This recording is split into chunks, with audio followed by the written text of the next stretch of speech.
Good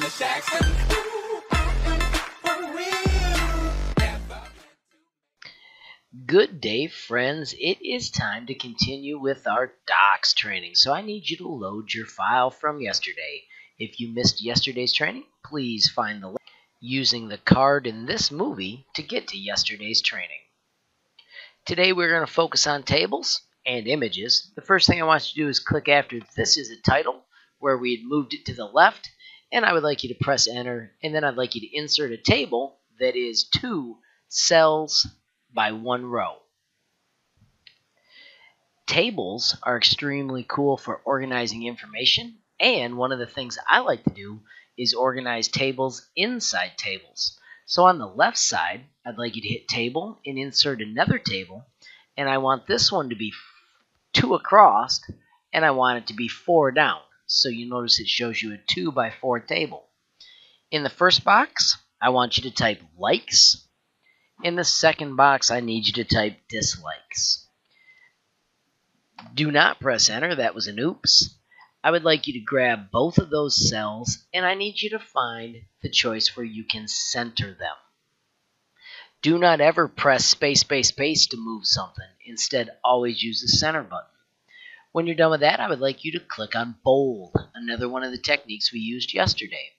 And then underneath that box, I want you to put 3 things you like and 3 things you dislike. Just like I have. I would like you to take those pieces you just added, and I'd like you to center them as well. I would like you to select your entire likes row, and I would like you to fill it with a background color. Pick any one of the light ones so that it's still easy to see your stuff. And then I would like you to take your dislikes row. Notice that blue makes it kind of tricky for me to see which one I've got. And I'd like you to pick a different color for that column.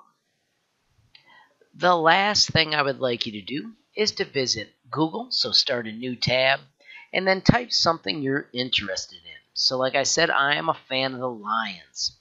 When the lions pop up, I want you to pick Tools, and under Tools, when you get your word to pop up, we need to switch to Images, and when you switch to Images, I need you to hit the Tools button, and I need you to choose a certain size.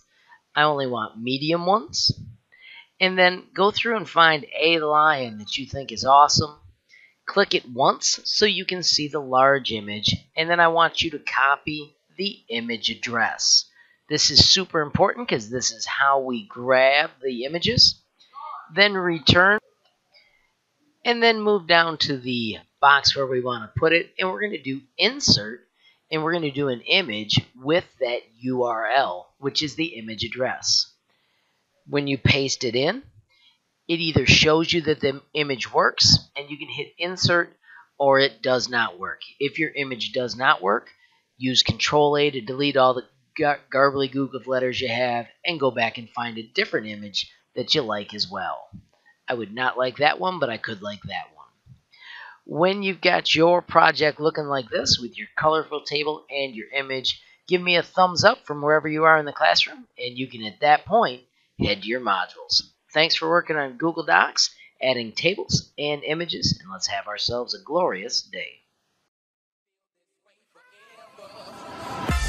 I'm